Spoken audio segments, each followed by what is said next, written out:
Health Report is brought to you. Yeast infections, also known as candidiasis, are common infections caused by a fungus.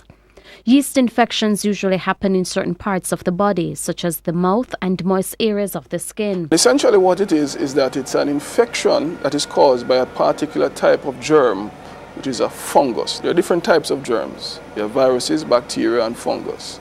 And yeast is a type of fungus. Essentially, in probably about 60% of women, if you take a swab, yeast will be present in some quantity within the genital tract. Dr. Campbell notes that men too are affected by yeast infections, but it is more common among women.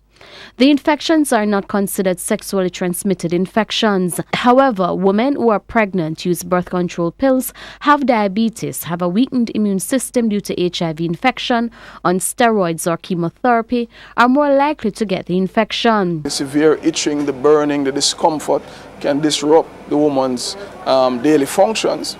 And in addition to that, the presence of the discharge may have caused significant disruptions in terms of our sexual and intimate relations. And so it's quite distressing to most patients, and for that reason needs to be addressed. A yeast infection is usually treated with antifungal medicine, but it's important to visit your doctor because there could be other infections with similar symptoms that may require other treatments. Meanwhile, persons are advised to avoid certain foods high in sugar, some types of meats, some types of fish such as tuna, some dairy products, and refined and processed vegetable oils.